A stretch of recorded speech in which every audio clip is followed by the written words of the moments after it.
Welcome to Straight Talk. I'm Eugene Chan. Joining us this evening is to continue the conversation about Hong Kong's first astronaut and what that means for our city is Professor Anderson Shum, the president of the Hong Kong Young Academy of Sciences. Educated at Princeton and Harvard, Professor Shum is one of Hong Kong's leading scientists and innovators whose work has earned international recognition across a range of cutting-edge fields. As a researcher, educator, and advocate for talent development, he's well placed to help us explore what the space age could mean for Hong Kong's next generation. Professor Shum, welcome to Straight Talk for the first time. Thank you, Eugene. I understand that you and Professor Li Liang, who came last week, also attended the Shenzhou 23 launch at the Jiuquan Satellite Launch Center nearly 2 weeks ago, or just over 2 weeks. I have to ask the same question as Professor Li. How did it feel when you actually see it, with the actual rocket going up, when you were there? It was incredible because I think we have been seeing rocket launches maybe only on TV, but being able to see it, hear it, feel it on site is a very special feeling. What is even more special is knowing that we have a Hong Kong payload specialist in the rocket. I think it's like a dream come true to witness the historical moment. Yeah. Is there a split second when you're watching the rocket going up that you have your fingers crossed, making sure everything goes smoothly? Are you at any stage, have any worry at all?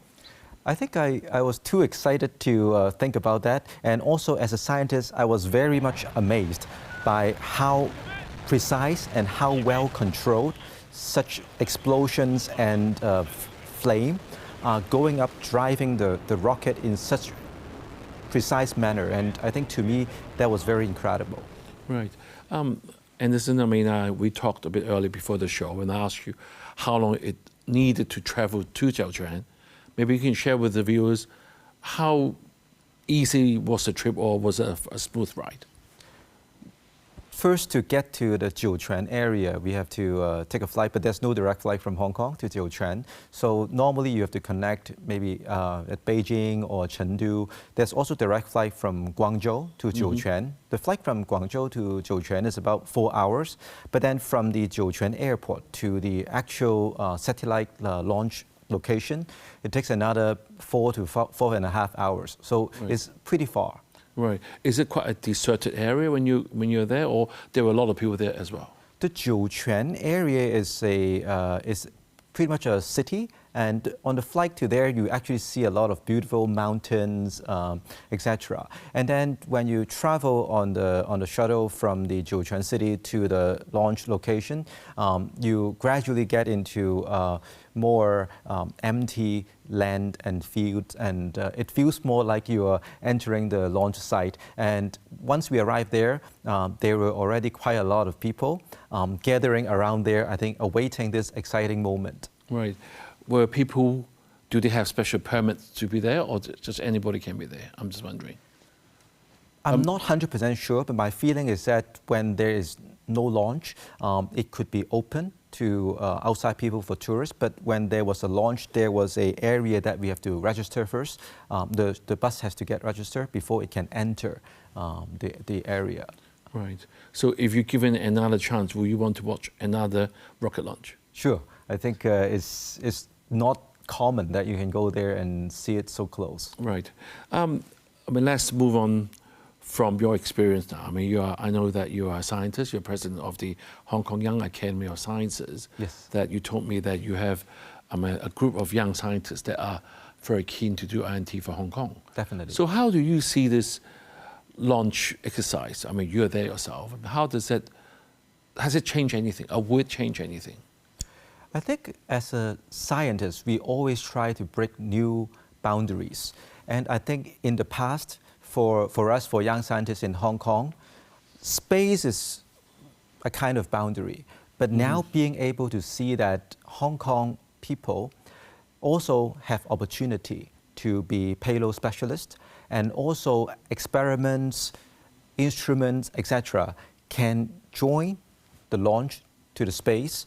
and actually conduct experiments on space. I think that is very special. And to me, as a scientist, that breaks certain boundaries. So we know that some of our experiments, because some of the fundamental questions, you have to conduct them at very special environment, including space. So in the past, that may not be possible, but now it becomes possible. And I think that tells us that working with our nation, being part of our nation, allow us to really do things that we could only imagine in the past, but now it could become a reality. So I think that is very inspiring to scientists in Hong Kong.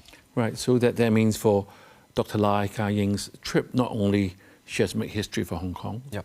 being the first, so-called astronaut in space. She's the 4th Chinese lady to be in space and actually be the first Chinese payload specialist in space.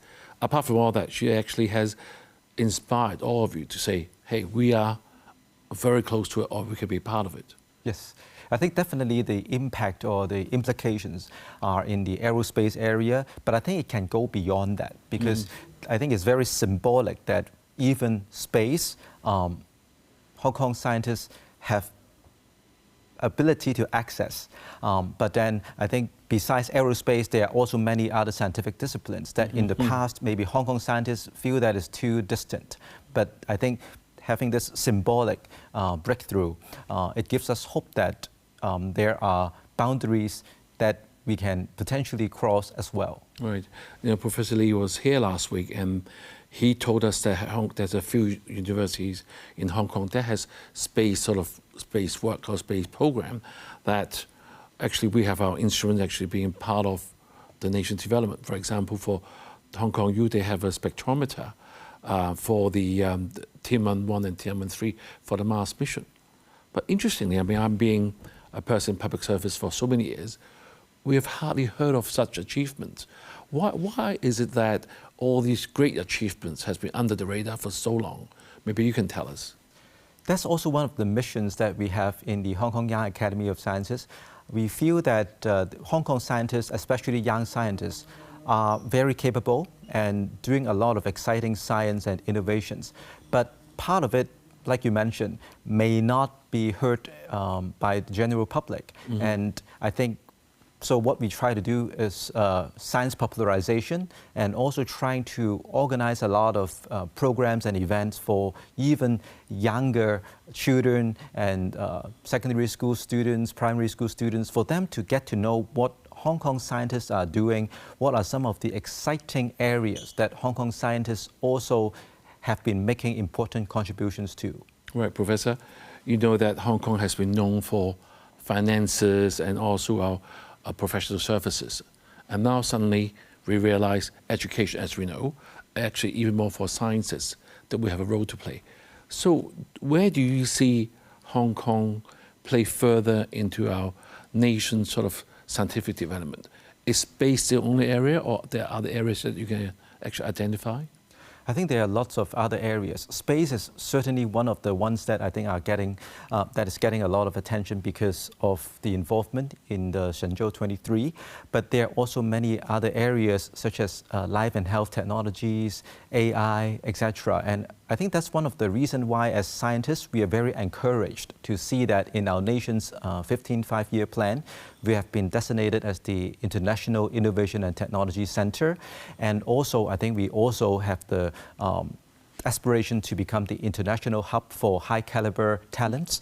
And that allows us to attract a lot of world-class scientists, top talents to come to Hong Kong to work together because talents like to work together. And when talents work together, sky is the limit. And now even space is not the limit. Right, exactly.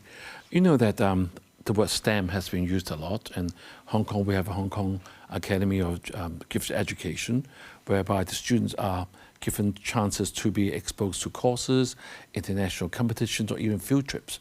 So as scientists yourselves, where do you see this bring our students? Because traditionally, the students who want to do medicine or law, right, as many of the students who came. What field can they do? I mean, of course, everybody wants to be an astronaut, but there's only one Lai Ka-ying. What other jobs are there? To be, I think, innovation and technology is not just a discipline, not just a type of job. I think it's a culture. I think as we embrace science and technology, innovation and technology, we become more innovative. And part of being more innovative is also to be more entrepreneurial with what we do with our scientific discoveries and technological developments. And I think that type of entrepreneurial spirit has been in the DNA of Hong Kong people. And so I think now science and technology just gives a new avenue for Hong Kong people, especially the young people, to exercise their creativities and their ability to explore their entrepreneurial spirit. So I think it's very exciting and it spells very good for Hong Kong's future. All right, Anderson, time for a short break now. We'll be right back with more Straight Talk.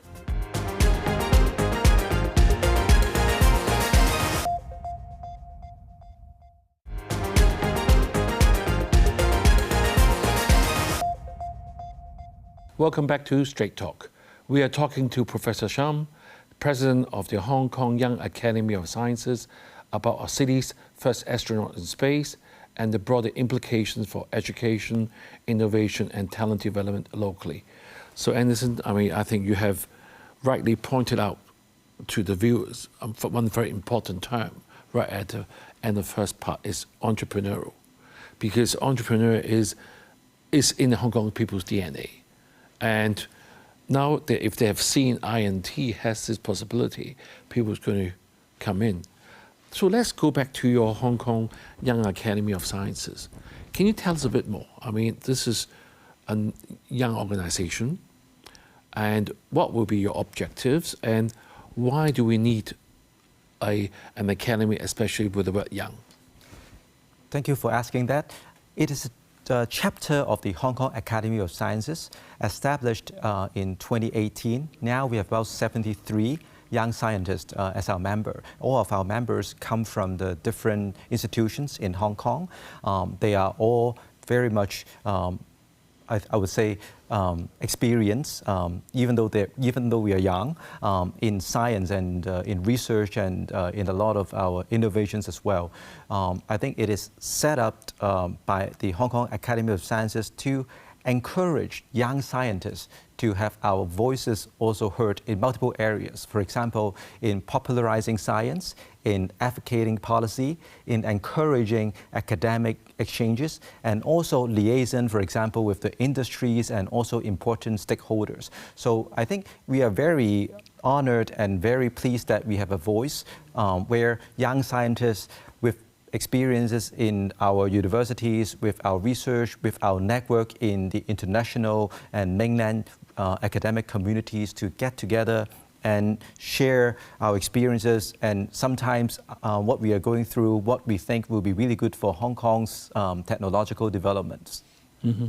I think personally I'm very encouraged to hear when we have such a young academy, because as I said earlier, you have such good achievements, and if the public doesn't know about it, it's a waste. And also, a lot of people miss out on the chance of actually investment. If we talk about entrepreneurial work, I'm going to ask you a very direct question. Sure. Out of the 73 scientists, right? How many are local born and local bred? Or we have many sort of lecturers from all over the world joining Hong Kong, and they're part of the academy? I do not have the statistics off the top of my head because we don't focus on that. Right. As long as you're in Hong Kong, part of the Hong Kong family, you're included. So right. We try to encourage and include all our Hong Kong young scientists. And I think just incidentally, and also that speaks to the strength of Hong Kong, almost all of our members would have extensive experience overseas, in mainland, and therefore we are very well exposed with the communities in science, in technology, in innovation all over the world, and therefore we speak science as a common language, and we try to speak for Hong Kong young scientists. And so, as you mentioned earlier, it's very important to share what we know about our sciences to the community. So we have our members going to secondary schools, going to newspapers to write in columns about the latest technological developments. And I think these are very helpful. Also for us as scientists, we get inspired when we talk to lay people, talk to students, talk to our community.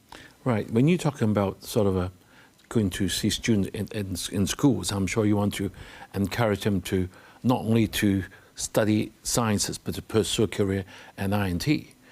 I'm sure the viewer is going to say to me, hey, Professor, not everybody can be as smart as you, went to Princeton and all these big universities, come back, can be a professor and done a PhD. If you're going to pursue a career in I&T, what type of challenges do you think they'll face right now?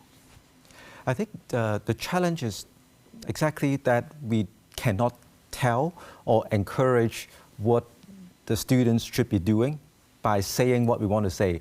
I think we want to be examples. We want to share examples of others that we've known. Maybe some of our members are examples. Maybe some of the former students and collaborators are examples. We want to share the messages about scientists, about innovators, about what a science education can do, not just to our own career, but to our city's future development. Mm-hmm. Right. I'm sure, I think the result is going to come out soon for our DSEs, and let's see what happens this year's people's aspirations. But it's not easy for somebody or the parent to, when they're talking to the child on the field of study in the future, when you're having a more stable career in traditional professional jobs as compared to a science career. Yes. Like, for example, you talk about aerospace, there's a lot of money into it, but it's going to take time. Yeah. So how are you going to convince young students, apart from doing something good for Hong Kong, that they should pursue a career like your good self? I think the success of our students is very much tied to the success of our city. And I think advocating innovation and technology is not about getting everybody to be running startups, to be working in tech companies. I think one of the important messages is to encourage people to be more innovative. Right. It's sometimes more about the innovativeness rather than just the innovation. Because no matter what we do, even including news reporting, even including media, innovativeness is very important. If we can be more innovative because we have this innovation mindset as our DNA, I think our city will become better and better. Mm-hmm. If I'm going to ask you for some advice for our youth to study, especially given AI and all this recent news, right? What subject should they be doing and what subject should they should sort of try to shy away? My advice to my students usually is pursue what you are most passionate about, because when you're passionate about something, you're willing to spend more time on it, you're willing to sacrifice your personal time to pursue that, and after some time, I think we all learn about compound interest in our school. So if you give it enough time, if you keep compounding that additional efforts, the results is going to be remarkable. So I think our students should pursue things that they are passionate about. Of course, if it's aligned with our cities and our nation's overall strategic development plans, maybe the development will be faster.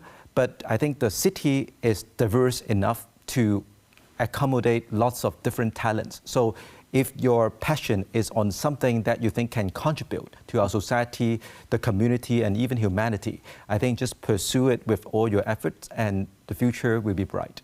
Right. When you're talking about all these future, I mean, I thank you very much for painting or allowing me to see a very bright future ahead. And, you know, our government has invested heavily in the last few years in I&T, and how will you assess the progress so far? Because you're in the science field. Yep. Are all these investments beginning to deliver the desired results yet? I think if you talk to our startup and investment friends, they can also tell you that startups are not always successful. In fact, I think many startups may not fly or may not be able to survive after some time. But I believe that the resources that we have put in will train a generation in a way that the people that are trained during the process through the investment will be successful. So I believe that the people will be successful regardless of whether all the startups are successful as well. And I believe that many of our startups, of course, will end up to be very important contributors to our economy. But I think even more importantly, the people who have the experiences enabled by this investment will drive Hong Kong's future. Right. Do we have enough talents in Hong Kong to help to make this happen? I would always welcome even more talent, and I think one of the things that we have demonstrated through this launch of the Shenzhou 23 is that Hong Kong has tremendous potential, potential that you may not have imagined before. And I hope that that also serves as a evidence to help us attract talents from all around the world to come to Hong Kong because of the great and promising potential that we have. Right. Let's go back to the 15th five-year plan, a national plan. We've been talking about more and more I&T sort of focused. Yep. Do you see Hong Kong being able to contribute positively and effectively, and having a role as much as an international financial center? Do you think we have that capability?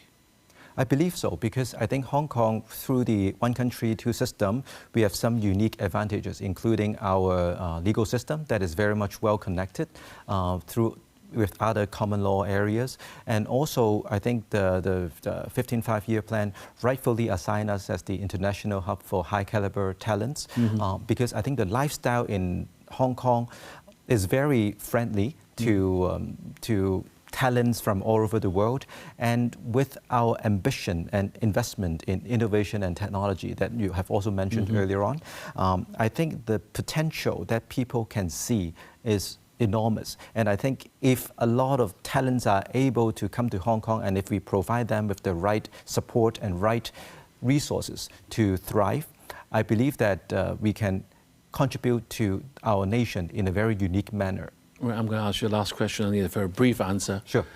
Being close to GBA and having one country, two systems at Hong Kong, do you see Hong Kong in a very advantageous role to help develop all the I&T thing for our nation? Yes, because I think GBA areas provide some of the important things that Hong Kong cannot have very easily, including the large market and also including the possibility to scale up our research. Right. Right, we have to leave it there for now, Professor Shum. Thank you so much for sharing your insights with us. The space age brings wide opportunities beyond the launch pad, and our challenge is to equip our youth with the skills and resilience to seize them. Have a good evening and see you next week.